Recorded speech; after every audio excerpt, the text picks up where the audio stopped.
So you're taking the Duolingo English test and you're on the speaking section or the writing section and you want to describe something better or make something sound a bit more exciting. So you figure that you're going to use the word very.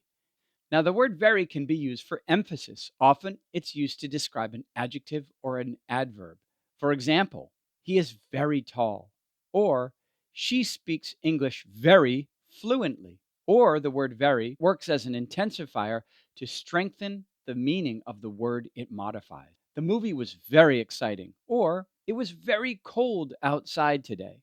But here's the truth: the word very doesn't do anything for your writing or your speaking, and I want you to avoid using it.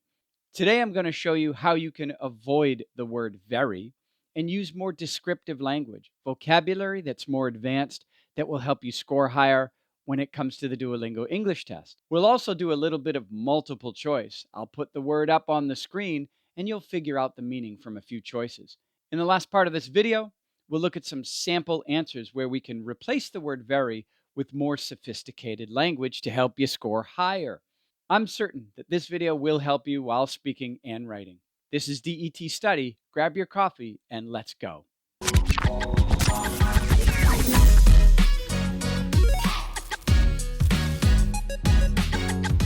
Okay, let's play a game of multiple choice, shall we? We want to lessen our use of the word very. The first word is very angry, and your choices are delighted, furious, annoyed, baffled. The correct choice being furious. And using it in a sample sentence, we would say, the teacher was furious when the students repeatedly ignored the class rules. Next, we have very beautiful. And your choices are plain, opulent, exquisite, dreary. The correct answer is exquisite. Using it in a sentence, we would say, painting in the museum was exquisite, showing great skill and beauty. Okay, next one. Very lively. Your choices are lifeless, dynamic, animated, comatose. The correct answer being animated. The discussion in the seminar became animated as scholars debated passionately. Moving on. Very careful. Your choices are haphazard, meticulous, carefree, or cautious. Which one is the correct answer? It is cautious. Correct answer is cautious. Using it in a sentence, we would say, the driver was very cautious on the icy road, ensuring a safe journey for everyone. Very bright. Very bright. Shady, dull, brilliant, luminous. The correct answer is luminous.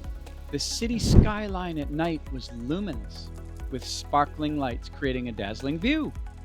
There it is, used in a sentence. Don't use very bright, use luminous. Very short, as in a very short time. Very short. Elaborate, brief, lengthy, extensive. The obvious choice is brief.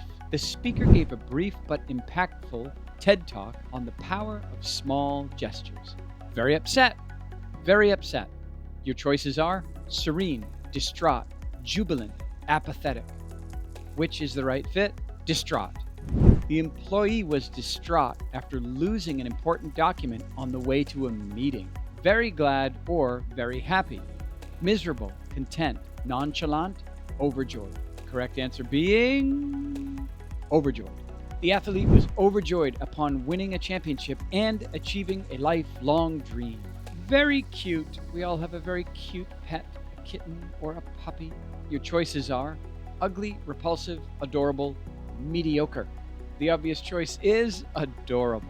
The puppy's antics were adorable, bringing smiles to everybody in the room. Now let's take a look at 3 sample questions and 3 sample answers that we could use replacing the word very with more advanced vocabulary. The first one, discuss why people borrow money. In what situations do people borrow money? Who can they borrow from? What are the risks associated with borrowing money? People often borrow money when they face unexpected expenses or significant life events like education or home purchases, leaving them distraught instead of very upset, without immediate funds. In such situations, individuals may turn to various sources, including banks, online platforms, or even friends and family. However, it's essential to be cautious. instead of very careful about the associated risks, such as accumulating interest and potential strains on relationships, as failure to repay loans promptly can impact credit scores negatively. Talk about one type of severe weather. What problems do people worry about? What should people do to protect themselves from this type of weather? Hurricanes, a formidable type of severe weather, often leave people furious, very angry, due to their destructive force. Primary worries include extensive property damage, flooding, wind damage, and power outages, along with concerns for personal safety and the well-being of loved ones. To protect themselves from these threats, individuals must take quick and decisive actions. This involves creating an emergency kit, securing windows and doors, and having a well-thought-out evacuation plan. Tell me about a part of your city that is changing. Where is it? How is it changing? Why do you think it's changing? An exquisite part of my city that's currently undergoing a transformative process is the downtown district. Situated at the heart of the city, this area is experiencing a vibrant and animated change. The changes are evident in the construction of modern skyscrapers, the establishment of trendy cafes and art galleries, and the overall revitalization of public spaces.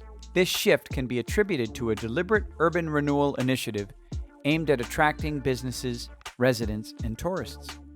Thanks everybody for tuning in. I hope today's video was helpful. Hit that subscribe button and the notification button so that you can be always updated on new information that we come up with weekly. Until then, happy learning.